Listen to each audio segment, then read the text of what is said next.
Está começando. Um programa que consola, esclarece e educa. Está no ar. O que é o Espiritismo?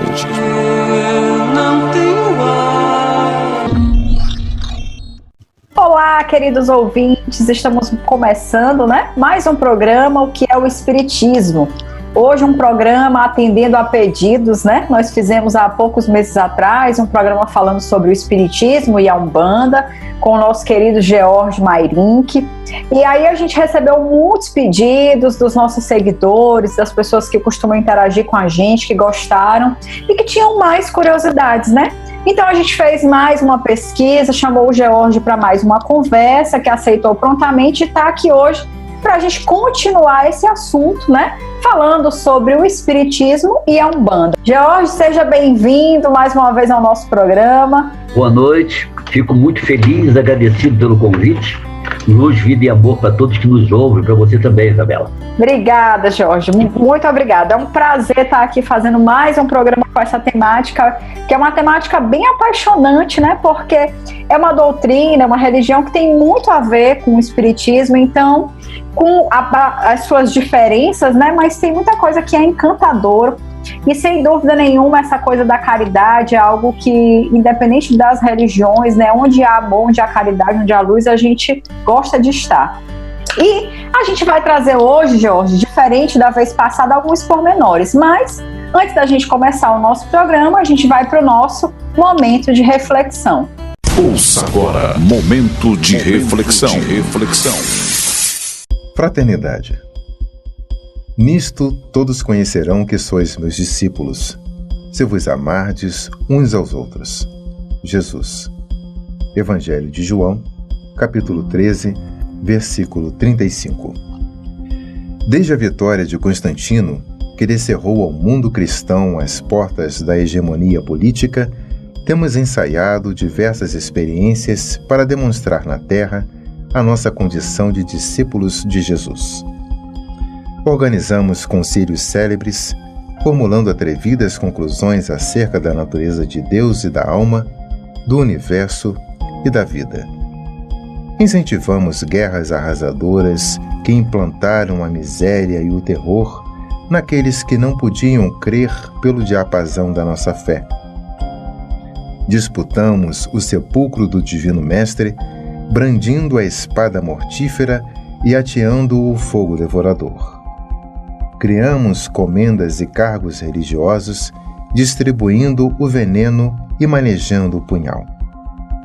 Acendemos fogueiras e erigimos cadafalsos, inventamos suplícios e construímos prisões para quantos discordassem dos nossos pontos de vista. Estimulamos insurreições que operaram um embate de irmãos contra irmãos, em nome do Senhor, que testemunhou na cruz o devotamento à humanidade inteira. Edificamos palácios e basílicas, famosos pela suntuosidade e beleza, pretendendo reverenciar-lhe a memória, esquecidos de que ele, em verdade, não possuía uma pedra onde repousar a cabeça. E ainda hoje, alimentamos a separação e a discórdia, erguendo trincheiras de incompreensão e animosidade, uns contra os outros, nos variados setores da interpretação. Entretanto, a palavra do Cristo é insofismável. Não nos faremos titulares da Boa Nova simplesmente por atitudes exteriores.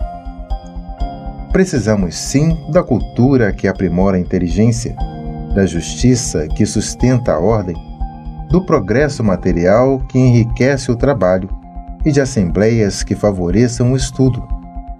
No entanto, toda a movimentação humana, sem a luz do amor, pode perder-se nas sombras. Seremos admitidos ao aprendizado do Evangelho, cultivando o reino de Deus que começa na vida íntima. Estendamos, assim, a fraternidade pura e simples, amparando-nos mutuamente. Fraternidade que trabalha e ajuda, compreende e perdoa, entre a humildade e o serviço que assegura a vitória do bem.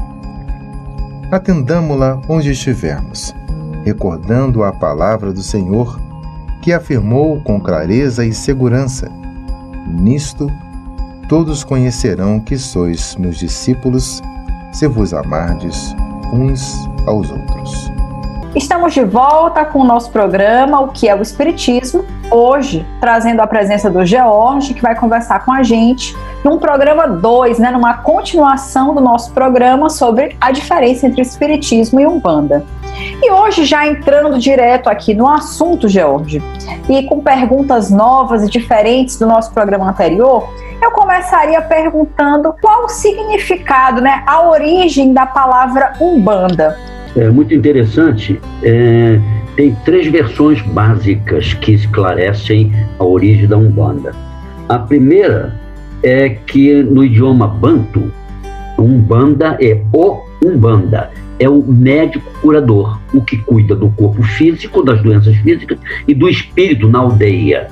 Então, pela influência da matriz africana, uma das vertentes que nominou essa religião intrinsecamente brasileira é essa primeira.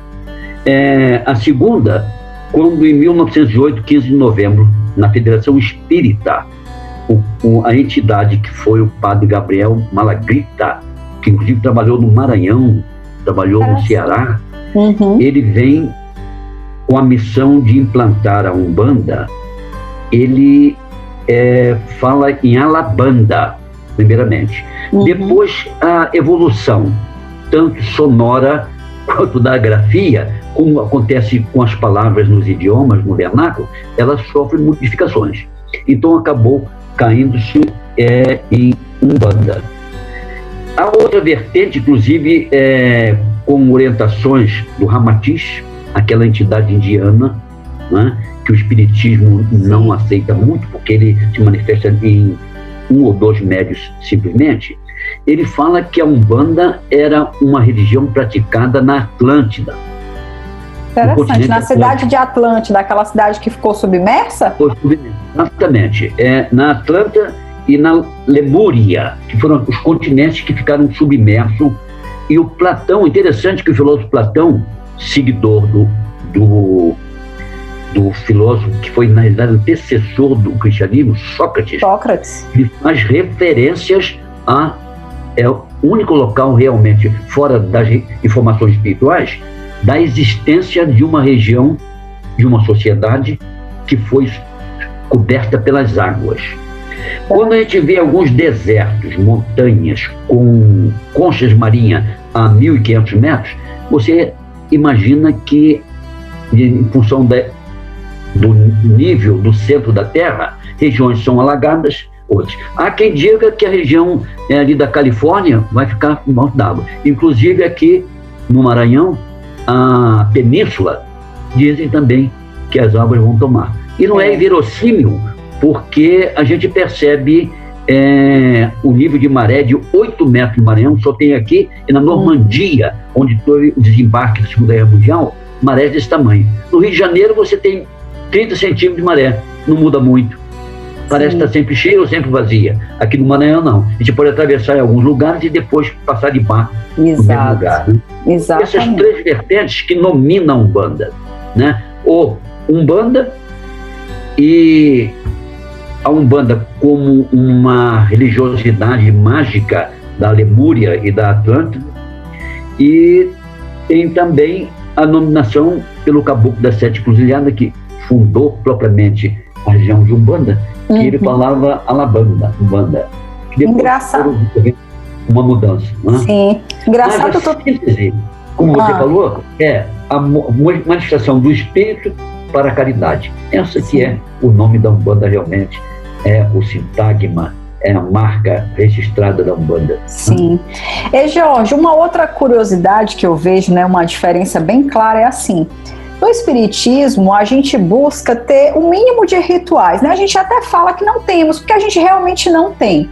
Aí algumas pessoas falam assim: não, mas vocês, por exemplo, sempre antes da palestra, fazem a leitura de um livro, de um pequeno trecho, ou começam com a prece. Só que isso não se trata de um ritual, porque não é obrigatório, né? Você não precisa sempre fazer isso. Pode ser que você possa começar sem ter feito necessariamente uma prece, ou possa começar sem ler necessariamente um trecho de um livro. A gente faz isso mais para ir ambientando, né? Para que as pessoas possam se acalmar, possam ir chegando, mas não é uma obrigatoriedade. Mas a gente percebe, por exemplo, quando a gente conversa sobre a Umbanda e as coisas que eu já aprendi, a gente percebe que existem sim muitos rituais. Então eu queria que tu falasse um pouquinho sobre esses rituais pra gente e colocasse aqui quais aqueles que mais se destacam, aqueles assim, olha, Isabela, esse ritual aqui é imprescindível. Quais seriam eles? Você vê ponto de convergência com o espiritismo na medida, por exemplo, da mediunidade, o mediunismo e a prece. Sim. Uma outra coisa é ser uma religião monoteísta, não é politeísta ou panteísta, né?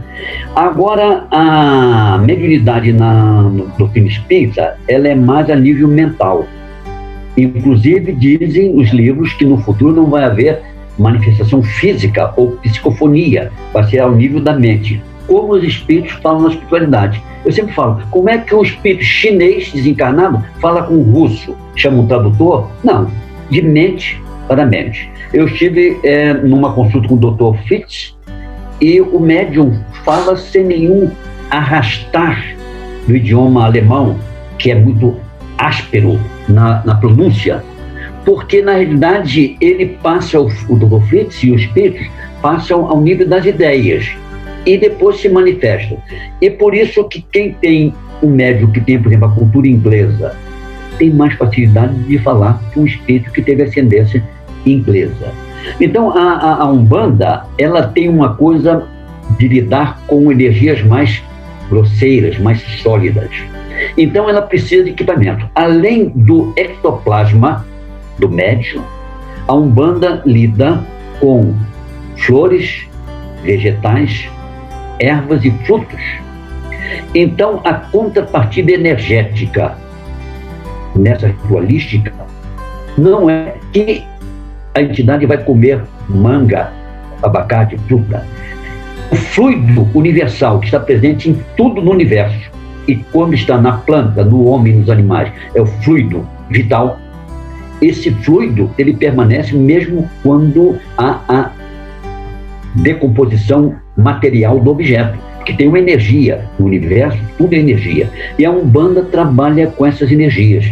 Então a diferença de abordagem ritualística é que a Umbanda, além do passe, da prece e do mediunismo, ela trabalha com a defumação, que é a queima das ervas que fazem a saída dos componentes intrínsecos dessas ervas, que o catolicismo também faz, né, no altar. Sim. Tem as velas com simbolismo de luz, que antagoniza a escuridão da ignorância. Então a Umbanda usa muitas velas nas cores das linhas de trabalho, né? Se é para mata, verde; se é para o mar, azul claro de Iemanjá, por aí. Então, realmente, a doutrina espírita não tem um ritual, não tem um chefe, um papa, um líder. Foi feita a codificação e os livros, o Pentateuco, kardecista, como se fala, serve de base, embora algumas casas tenham diferença no tipo de também horário, abordagem, mas tem. E a Umbanda também tem uma diversidade muito grande, de terreiro para terreiro, mas tem mediunidade, tem prece, tem tratamento de cura e tem o uso de energias de plantas, vegetais, frutas, que diferem da doutrina espírita. E diferentemente também, eu acho que a gente até abordou isso na nossa conversa passada, diferentemente do candomblé, a Umbanda não faz a utilização de nada com nenhum ritual que envolva animais ou coisas do tipo, correto? Perfeito. Justamente o candomblé é uma religião iniciática e mediúnica, como também o é a Umbanda. A iniciação no espiritismo se dá nos livros, estudo, propriamente. A não ser as pessoas que são médium, que já vêm com a mediunidade lá, são desenvolvidas. A característica básica que diferencia a Umbanda é que não faz matança animal nem o uso de sangue, essas energias. Então você pode chamar qualquer centro de qualquer outro nome, menos de Umbanda, quando fizer matança de animal. Porque a energia animal, ela é utilizada muito do espírito muito materializado, espírito muito ligado à matéria ainda. Já a Umbanda e o Espiritismo, eles estão com vibrações mais sutis, não necessitam disso, né? Então você lembrou com muita propriedade, o que difere do Candomblé, sem nenhuma crítica, é a utilização da energia do sangue animal, né? Sangue é vida, né? Sangue é energia. Bom, estamos de volta com o programa O que é o Espiritismo, hoje falando sobre a Umbanda, né, trazendo essas diferenciações, né, entre essas muitas doutrinas espiritualistas. Hoje a gente está aqui novamente conversando com o George, né? Para quem tem curiosidade, a gente tem um programa 1 que já está aí nos nossos canais, nas nossas mídias sociais. Basta acessar o nosso YouTube que você encontra o programa onde a gente conversou sobre a Umbanda também, num programa 1, falando sobre Espiritismo e Umbanda. E hoje, dando continuidade, né, a essa entrevista, eu perguntaria agora, George, para você, por que apesar da Umbanda, né, ser uma religião brasileira, ela possui nomes tão diferentes para nomear os rituais, os orixás? Eu não sei se é impressão minha, mas eu tenho até dificuldade, eu tenho curiosidade de aprender mais, mas eu ao mesmo tempo tenho uma dificuldade em decorar tudo que a Umbanda tem, né? Todos os nomes, todos os rituais. Quando você fala o nome dos caboclos, dos orixás, eu confesso que eu fico um pouco perdida. Eu não sei se todo mundo que chega na Umbanda também tem essa dificuldade. É um universo muito amplo, não dá para nível teórico você realmente morar. Quando você passa a frequentar, você associa o conhecimento, a informação com a prática. Então, consolida, esclarece. É mais fácil.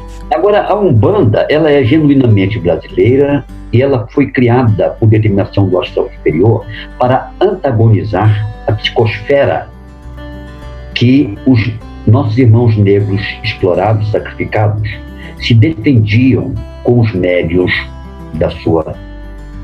do seu povo, fazendo trabalhos mágicos de goécia ou magia negra para se defender dos castigos do colonizador e dono da fazenda, cruel, desumano, realmente. Mas foi tanto feito trabalhos com entidades ainda primitivas, que criou uma psicosfera em torno do Brasil e do planeta. E o astral superior resolveu antagonizar e neutralizar, criando a Umbanda, que é a manifestação dos espíritos para neutralizar essas forças. Como tem uma influência muito grande da matriz africana, você tem do povo Yorubá, sobretudo, que veio enfaticamente para a Bahia, e era, na África, um povo de sociedade mais desenvolvida. Embora eles tenham vindo já nas últimas levas, eles marcaram pela cultura os outros povos. Então você tem uma influência africana, você tem uma influência católica, mão de ferro, na época do século XVII, XVIII, XIX. Veja hoje o poder da igreja ainda, que está sendo corroído pelos neopentecostalistas, mas ainda é um poder. A Igreja Católica é a maior proprietária de imóveis no mundo, no Rio de Janeiro, sobretudo. Né? Então tem influência africana, influência católica, influência espírita. Os centros espíritas estão estudando, sobretudo, o livro dos médiuns, o Evangelho segundo o Espiritismo, e tem uma influência dos indígenas, a pagelância, porque nos quilombos, quando fugiam, houve aquela interseção de cultura e religiosidade, nessa perspectiva do fenômeno sociológico, da interação social. Não tem como conviver sem influenciar e ser influenciado. Então, a Umbanda tem esse misto de influenciação. Por exemplo, a Umbanda não cultua os orixás, né? Mas ele nomina as suas linhas de trabalho com o nome de orixás. Normalmente 7 orixás, mas alguns põem 9, alguns põem 11, tudo de influência da matriz negra do Candomblé. Ei, George, aproveitando que tu falou sobre essa coisa das 7 linhas de trabalho, o que seria exatamente essas linhas de trabalho? Explica um pouquinho pra gente sobre isso. eles nominam, como eu falei, o nome de 7 orixás. Então, os espíritos que se posicionam por determinação superior num determinado de trabalho, desobsessão, cura, porque na natureza, nós sabemos que os elementais, espíritos que não tiveram encarnação humana ainda, eles trabalham ao comando de espíritos superiores na água, na terra, na germinação da planta, na floração, no fruto, nos ventos, no rio, na lagoa. E a cultura africana via com muita clareza a ação desses elementos, desses espíritos, né? E a gente tem dificuldade, mas se você adentrar na literatura espírita e procurar ler sobre os elementares, você vai ter uma noção do que é a visão, a cosmologia iorubá africana da natureza. Então, essas faixas de trabalho, elas são distintas por objetivo, por competência e por vibratória. E a nominação se dá em função do arquétipo. Então, você tem, por exemplo, um Oxóssi, que era o caçador, o provedor do alimento e o defensor da cultura e da arte da tribo. Então, você tem aqui quem trabalha nessa vibratória da Umbanda: os índios brasileiros e outros selvagens, por nós chamados selvagens, que somos mais selvagens na cidade moderna do que os que defendem a natureza. Por exemplo, você não tem estupro e abuso de criança, embora andam despedidos de roupa, mas você tem aqui, inclusive, os pedófilos da igreja. Exato. E na sociedade. Mas nós os chamamos de selvagem, que vivem na selva. Outro dia eu estava numa discussão sobre isso com um grupo de amigos, né, onde a gente falava justamente sobre isso, essa ideia de selvagem, de quem que está atrasado, né, e rolou justamente esse papo que tu está colocando. Então é complicado, né, a gente nominar ou dizer que eles são selvagens ou inferiores, porque o nosso comportamento denota o contrário, né. Então eu acho que há controvérsias aí, a gente tira, né, essa ideia de selvagem de uma forma muito equivocada. Eu concordo com essa tua visão também. Exatamente. Por exemplo, agora você tem um ideário de preservação ambiental. Estava vendo na televisão agora, de 113 quilômetros quadrados, um bloco de gelo que saiu da Antártica. Os índios têm, por índole, preservar, cuidar, eles caçam para o alimento do dia. Eles não estocam. Vou matar 10 antas, botar salgado aqui para guardar. Exato. Não, estão procriando, estão comendo, estão vivendo harmonicamente. Quando o homem interfere com a sua sabedoria, pseudo-sabedoria, desarranja todo o processo de equilíbrio da natureza. Mas então, voltando ali, as linhas de Umbanda, elas são vibratórias por especificidade do arquétipo, com finalidade de trabalho e de energias.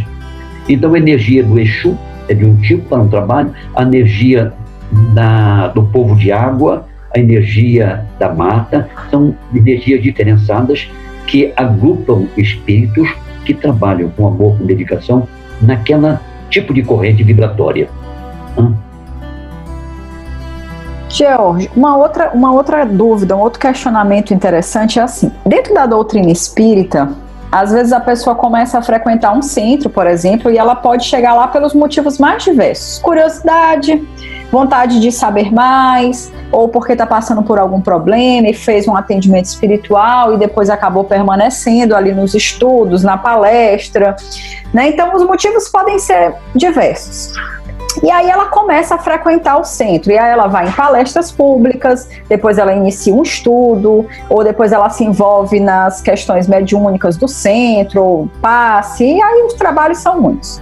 Mas o engraçado é que quando a pessoa é aquele frequentador assíduo, que estuda e tal, muitas vezes eu já ouvi a pergunta: mas Isabela, o que torna alguém espírita, né? E no espiritismo não tem nada, não existe um batismo, por exemplo, que diga: olha, agora você é batizado, você é católico, você entrou na igreja evangélica, né? Tem aquele ritual. No espiritismo nós não temos, então é impossível dizer, é mais uma autodenominação de você se encontrar ali dentro daqueles ensinamentos, achar que eles têm a ver com aquilo que você pensa. E aí eu perguntaria: dentro da Umbanda existe algum ritual, uma espécie de batismo, algo que diga: olha, isso aqui é o seu ritual de passagem, significa que agora você faz parte dessa religião? Existe algo desse tipo? Existe. né? A ritualística dos trabalhos de Umbanda diferem, obviamente, tanto do candomblé quanto do espiritismo. Mas o candomblé tem a chamada deitada por santos, que pode levar 7 dias ou até 21 dias. Na Umbanda é só de 1 noite ou no máximo 3 noites. Então é a vontade do indivíduo a adentrar aquele conhecimento e colocar-se à disposição das influências espirituais, sendo médium ou não, né? Então tem essa diferença de ritualística. E como é que se conhece um espírita? Pela vontade clara de modificar-se. Na Umbanda não é diferente. A gente costuma dizer, tem pessoas que entram na Umbanda e tem pessoas que a Umbanda não entra nela. Boa. Porque a pessoa vai para a Umbanda, por motivos vários, como você citou, quase sempre pela dor. E a gente é egoísta. A gente vai quando está sofrendo. Melhorou, cai fora. Você não pensa em ficar para ajudar quem está sofrendo. Sim. Lamentavelmente ocorre também na casa espírita, porque é próprio do ego humano. À medida que o espírito se sensibiliza, se evangeliza, ele vai caminhando na compaixão, amor, humildade e caridade. Como eu falei, eu fiz um contato com o Dr. Fritz no tratamento e depois me mandaram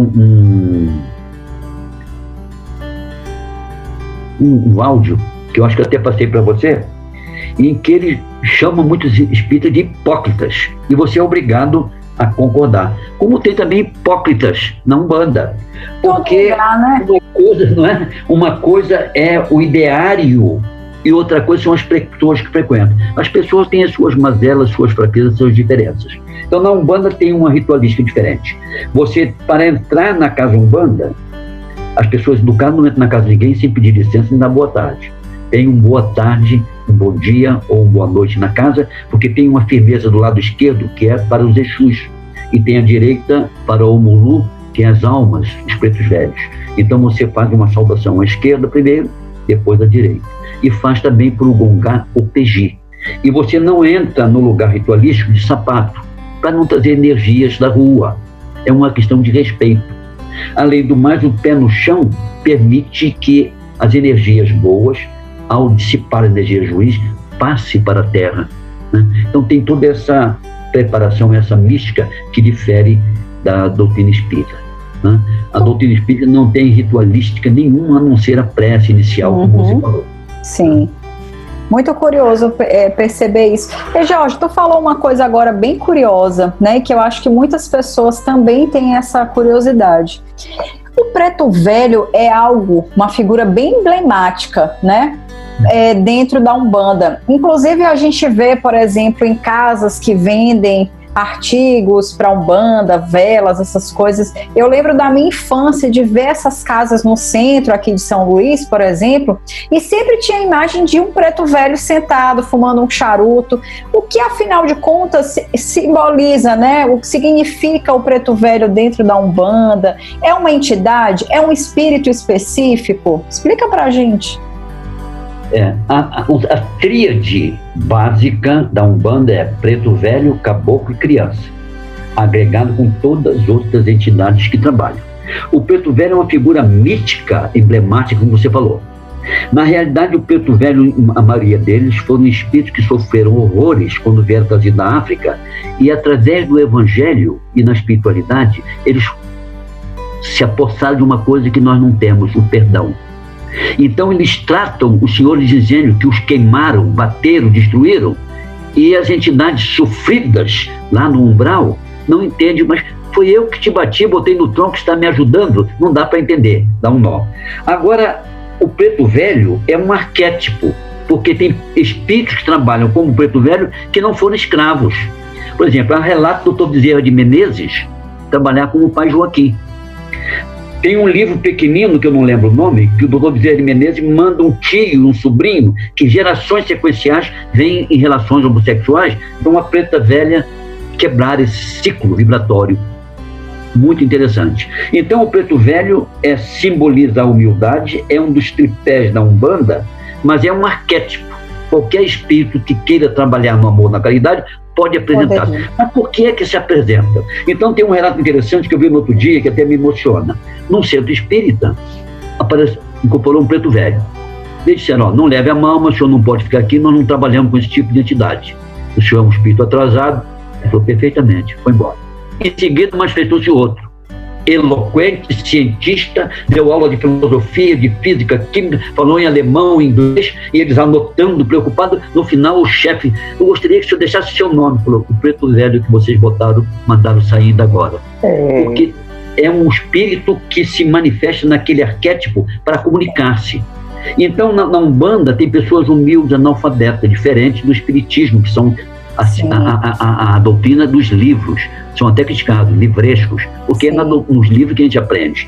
Então, aquele falar, aquela humildade, você não tem quem se fique em frente a um preto velho, estando colérico, tristonho, deprimido, que não se sinta profundamente bem com a vibração desse espírito, sobretudo humildade. Eu ouvi, voltando aqui, o doutor Fritz, dizendo, o senhor trabalha com Dias de Menezes? Trabalho. Eu estou impressionado com Dias de Menezes. É de um poder e de uma humildade que me assusta. Só pensa nos outros. Ele é tão evoluído, bem mais que eu, dizendo Fritz, que ele decide quem vai desencarnar ou não, quando é melhor para a pessoa desencarnar do que permanecer encarnado. Eu não tenho esse poder. Ele dizendo, achei genial. Então o preto velho é essa figura emblemática que dá aula de caridade, de amor, de humildade, que faz nós nos sentirmos muito bem numa consulta. Sim. Agora, Jorge, isso que tu falou é assim... são aquele tipo de pessoas que se apegam à letra, mas não ao aprendizado que a letra traz. Porque, olha só, Jesus falou por parábolas, porque ele entendia que era necessário atingir, comunicar-se com aquele público. E se ele falasse com todo, né, o nível de conhecimento que ele possuía, por exemplo, provavelmente não atingiria ninguém. E aí ele falava, e quando ele se voltava, por exemplo, para os doutores da lei, ele usava um exemplo. Quando ele falava para uma dona de casa, ele utilizava outro exemplo. Se ele falava com um comerciante, e assim ele ia adaptando as linguagens. E o engraçado é que quando hoje a gente vê essa adaptação sendo feita, como você coloca, olha, a Umbanda, ela tem esse objetivo e esse público. Então, é mais fácil, por exemplo, uma pessoa falar numa linguagem simples, isso ser compreensível para aquele que é mais culto, quanto para aquele que é mais simples, do que eu falar algo rebuscado e ser aproveitado por uma pequena nata, né? Mas é incrível como, infelizmente, apesar de todo esse conhecimento livresco, não adianta, porque não entrou, né, na pessoa, assim, foi um conhecimento que ficou apenas no intelecto. É lamentável essas situações. É isso mesmo. Eu costumo dizer o seguinte, as religiões nos ensinaram a dobrar o joelho e orar, mas não abriram o nosso coração para amar. O Cristo, ele usava a terminologia e os exemplos. Meu jugo é aquela madeira que põe nas costas do boi, que impede que ele se dissipe, vai no caminho certo. Ele usava sementes, ele usava sobre peixe, ele usava o que o povo podia entender. Porque há 2000 anos, se hoje nós não podemos entender o Evangelho ainda, imagine há 2000 anos. Né? Então, se eu faço uma palestra de uma retórica que ninguém entende nada, as palestras do Centro de Umbanda, o Centro de Umbanda estão fazendo muita palestra pública também, e muito estudo. Então, de acordo com o público, você tem que nivelar o seu vernáculo, porque senão você vai falar para as paredes. A pessoa não entende. Não é? Tem que ter essa sensibilidade para nivelar. E isso mostra o grau de inteligência, né? Para quem não sabe, ainda não entendeu. Poder descer e falar os mais simples também é uma maturidade gigantesca. E humildade que resulta, né? George, outra curiosidade, já que a gente falou aí de preto velho, tem um outro termo que eu nem sei bem se é da Umbanda, né? Mas queria que tu esclarecesse pra gente. Essa ideia de pombagira é um termo da Umbanda? O que significa? A pombagira é uma corruptela, uma deformidade do termo original. No idioma banto, você tem uma figura que a tradução literal do termo significa encruzilhada.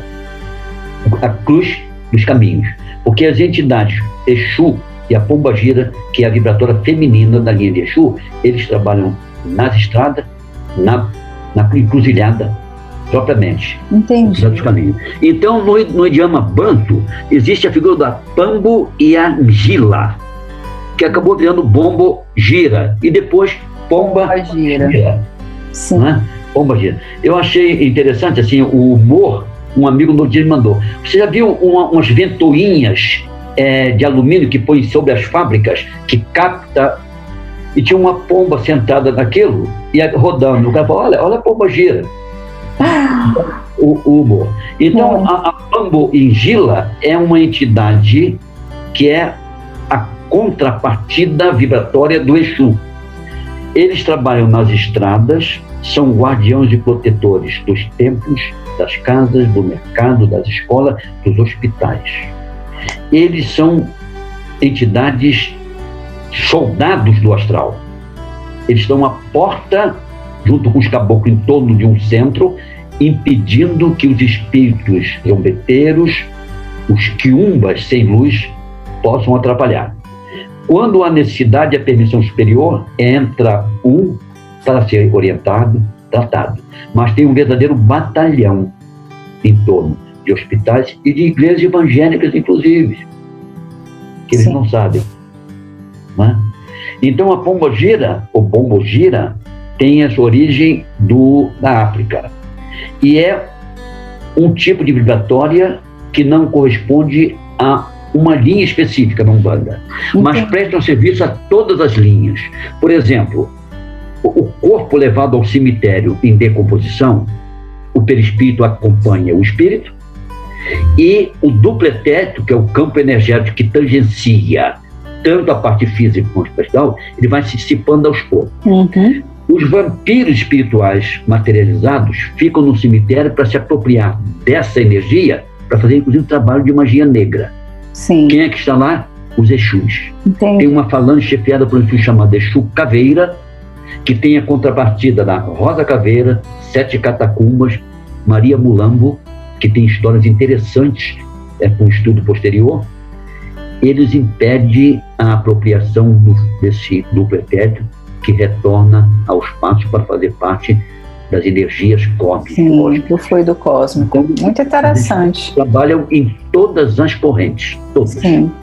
Continuando a conversar aqui com o nosso querido George, uma outra curiosidade, George, que a gente tem é, a gente fala muito na Umbanda, você até explicou um pouquinho aí no começo sobre essa questão dos orixás, e aí a gente tem algumas referenciais, como a gente falou agora há pouco, antes do intervalo, sobre a questão da pombagira, quais as funções dela, do preto velho. E aí eu perguntaria, quando a gente se refere a essas entidades, elas significam uma entidade ou elas significam uma categoria? E qual seria hierarquicamente a mais importante? Eu pergunto isso porque, por exemplo, para quem está ouvindo a gente, dentro do Espiritismo, a gente tem assim, o Emmanuel. O Emmanuel é um espírito. O Bezerra de Menezes é um espírito. Mas também nada impede que uma falange de espíritos, ou seja, um grupo de outros espíritos, possam atuar em seu nome. Então, por exemplo, é muito comum as pessoas dizerem, porque o doutor Bezerra de Menezes veio se comunicar. Gente, se a gente fosse, entender que Bezerra de Menezes comunicou com todas essas pessoas que dizem receber comunicações dele, provavelmente a gente entenderia que era impossível, a não ser que ele se corporificasse, com o perispírito em vários locais. A gente até entende dentro do espiritismo a bicorporeidade, que não é assunto para hoje, pessoal, mas só para a gente entender que era um fenômeno possível. Mas o que a gente quer entender aqui é possível ter espíritos representando, essa falange de espíritos superiores. Mas dentro da Umbanda, quando a gente se refere a Pombagira, a Preto Velho ou outros orixás, que você falou, já conversou com a gente aqui ao longo do programa, a gente está se referindo a um grupo, uma categoria, ou é um espírito que pode ser representado por outros, como no espiritismo? É muito interessante. Isso dá realmente um nó na cabeça de quem está na Umbanda. O termo orixá significa chefe da cabeça. Chá, rei, poder do ori, da cabeça. Sim. Na África, o orixá eram forças divinais, não eram pessoas. Depois, com a evolução, um rei importante, um guerreiro importante, uma personalidade que parecia, eles nominaram como orixá. Exemplo claro, o Xangô, que é o que comanda a justiça divina, ele foi o 4º rei de Oió, uma cidade em que o irmão chefiava e fez muita bobagem. Ele destornou o irmão e conduziu com mão de ferro, com muita justiça. Então, na Umbanda, a justiça divina, ela se manifesta através dessa vibratória chamada Xangô. Então, os orixás são, em primeira linha, forças divinais do universo e depois personificadas. Na Umbanda, não incorporam essas entidades, as forças divinais. Ela nomeia as linhas de trabalho em que tem espíritos chamados falangeiros. E você falou com muita propriedade que se aplica a Umbanda também. Então você tem um Exu muito conhecido chamado Tranca-Ruas. Tem 70 mil centros no Brasil. Geralmente as giras são no sábado. O Tranca-Ruas deve ficar cansado de correr para o Rio Grande do Sul, para o Ceará, para o Rio de Janeiro, para a Bahia. Não é. É um arquétipo, é uma corrente, é um nível vibratório. Cada Exu tem 7 Exus subjugados, que tem 7 Exus subjugados, que tem 7 que vão de acordo com a evolução. E como você falou, eles se representam. O Dr. Fritz fala: eu tenho um grupo de mais de 30 mil médicos que se manifestam como Dr. Fritz, porque são cirurgiões voltados para o bem, tem aquela vibratória capaz de fazer o trabalho. Na Umbanda tem, nas 7 linhas, tem os chamados falangeiros. Falangeiro de Oxóssi, falangeiro de Ogum, falangeiro de Iemanjá, falangeiro de Omulu, que são os pretos velhos, né? Então são denominações de uma corrente vibratória de trabalho e serviço, em que cada um que tem o nível vibratório e competência evolutiva se apresenta como tal. Que ocorre também com os trabalhadores espirituais Na Umbanda teria algum que tem um grau de importância aqui, ó? Esse aqui coordena todo o trabalho da Umbanda. Quem seria? O Oxalá. Oxalá. O Exu foi o primeiro criado, depois o Oxalá. O Oxalá é sincretizado com Cristo por quê? Para a cultura religiosa iorubá, foi o criador do mundo. Quem é o criador do nosso planeta? Sim, Jesus. Ele veste branco, pureza, e ele está acima de todos os outros vibratórios. Como diz o Cristo, a mim foi dado todo o poder, na Terra e no Universo. Então, chefia das correntes dos trabalhos é de Oxalá. Entendi. Que é o Cristo cósmico, né, que se manifestou no homem Jesus. O Messiá, o Messias, o enviado, né, ungido de Deus. Muito bem. O Deus, de acordo com a região, com a etnia, é o Olorum, que criou Exu e depois Oxalá. Como Jesus fala, meu pai, eu falo por ele, que me enviou. Meu pai é maior que a mim. Meu pai trabalha cessantemente e eu também. Né? Então, na Umbanda, você tem o Oxalá chefiando todos os espíritos que trabalham ali. Muito bom, muito interessante. Gente, o assunto é tão interessante, eu acho que voa. Mas eu não posso encerrar aqui, né? Sem que a gente converse sobre um assunto que é sempre recorrente, inclusive aqui já nesse nosso diálogo, ele já saiu, que é com relação às oferendas, né? E os significados das oferendas. Como é que os orixás se beneficiam delas? Você até falou uma coisa no começo que eu já absorvi, veja se eu vou falar corretamente. De que quando nós oferecemos algo, né, para aquele orixá, por exemplo, não é que ele vai comer, por exemplo, né, a fruta, aquele alimento, né, aquela planta, ou vai tomar aquele chá. E aí 2 coisas me vieram em mente. Uma é que essa não é um ritual, digamos assim, não é algo feito só pela Umbanda. Na verdade, muitas culturas milenares orientais tem esse hábito. O taoísmo, que é uma outra religião milenar, eles têm muito essa coisa de fazer altares, né, para lá os seres que eles acreditam, para o qual eles oram, e eles sempre fazem oferendas, né, arroz, preparam comidas e tudo mais. Nessas culturas orientais, eles têm o hábito de levar para os cemitérios, né, a comida, assim como aqui no Brasil a gente leva flores, né, quando as pessoas...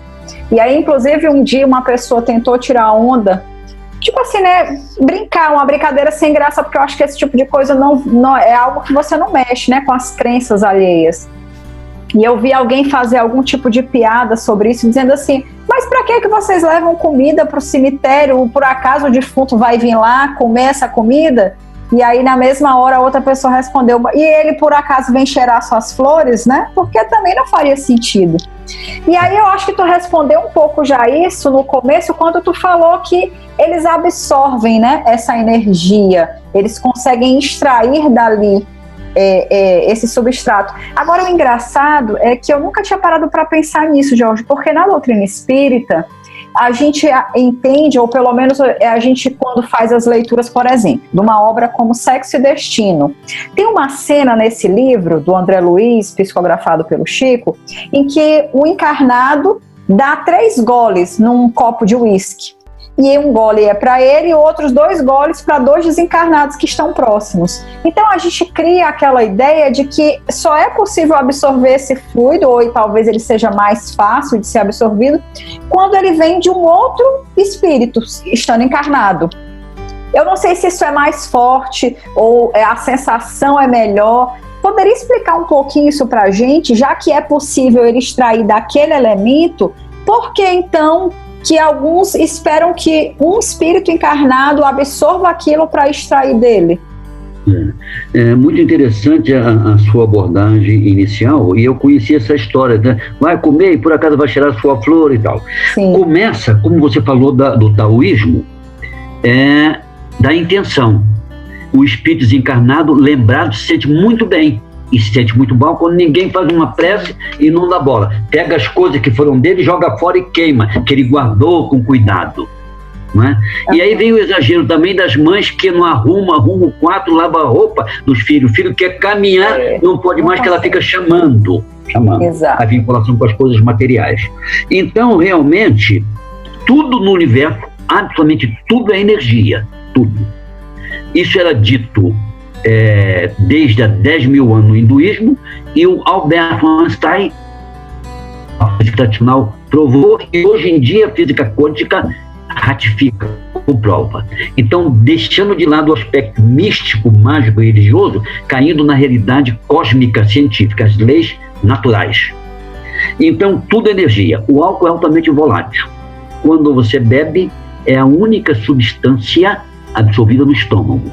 Você sabe que os alimentos se processam no estômago, são absorvidos no intestino. Sim, exato. O álcool, na primeira camada, o muco cai fora, o álcool toma conta.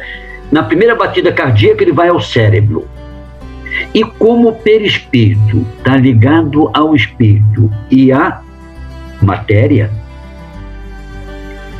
os espíritos que têm vinculação com comida, sexo, objetos materiais, bebida, eles andam. Eu costumo dizer que você nunca bebe sozinho. Você vai na chique do seu bar, na casa ou apartamento, na boate, no botequim, lá na borracharia, tomar uma caninha que o borracheiro põe lá, você está acompanhado de pessoas, espíritos que se fragilizaram, estão ligados às coisas materiais, ao álcool e à comida, à orgia sexual. Então você vai a um inferninho, vai a um prostíbulo, depois você vem para casa do motel, você vem acompanhadinho de um mundaréu de pessoas doentes, né? Então as oferendas, por isso que nós falamos que não é interessante oferecer sangue animal, porque é uma vibratória pesada que nutre espíritos materializados, embora na espiritualidade estão junto da costa, dentro de casa, nos bares, em todo lugar.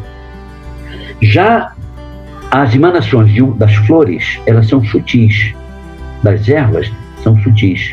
Daí o poder de cura das ervas. O INSS já tem 14 ervas catalogadas. Quem é que não sabe que boldo faz bem para o fígado? Todo mundo sabe. Sim. Todo mundo sabe.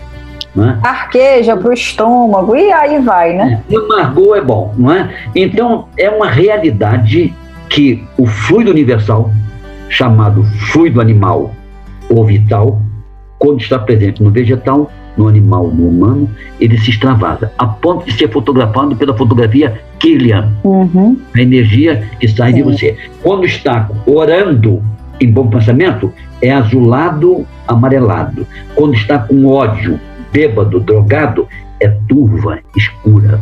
Aí você vê o antagonismo da luz, o bem, e as trevas, o sofrimento, a escuridão.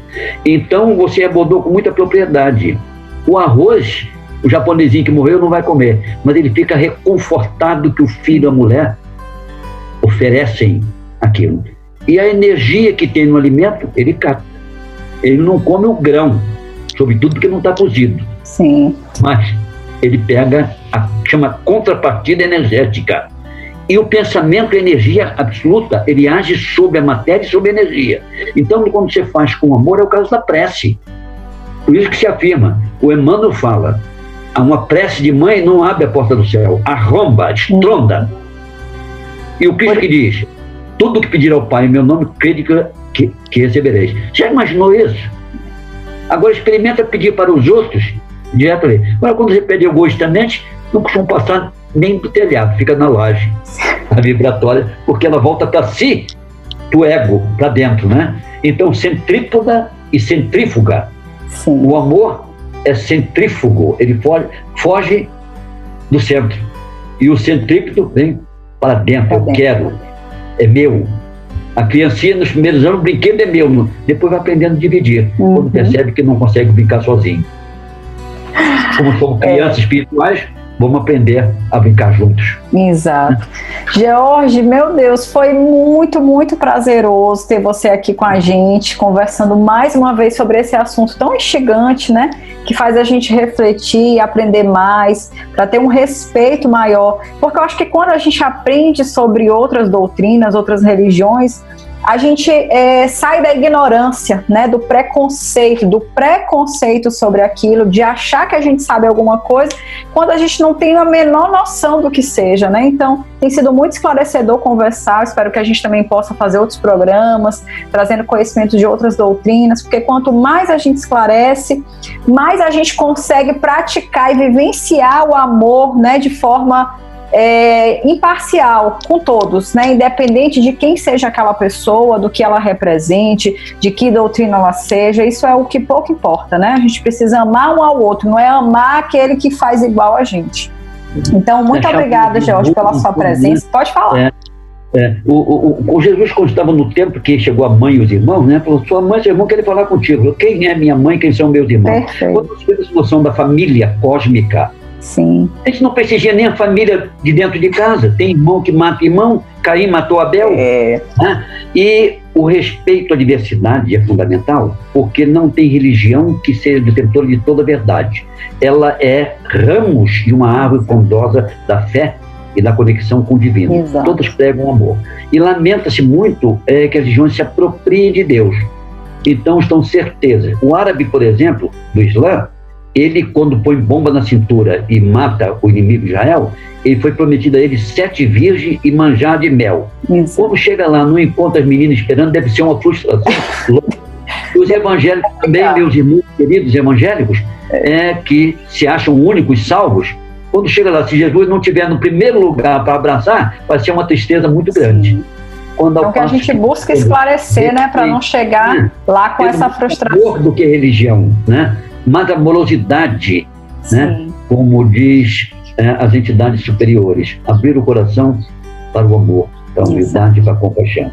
Eu fico muito gratificado e honrado pela confiança e pelo convite, pelo pouco conhecimento. Eu procuro ler sobre tudo um pouquinho. Eu digo que sou um velhinho que lê uns 2 ou 3 livrinhos, mas se eu puder contribuir, eu aprendo muito. Né? Sempre é uma disposição. Muito obrigada, George.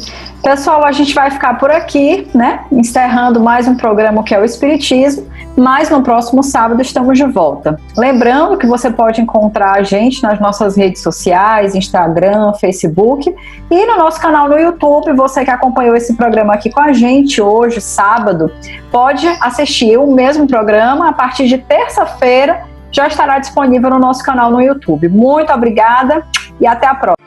Você ouviu o que é o Espiritismo?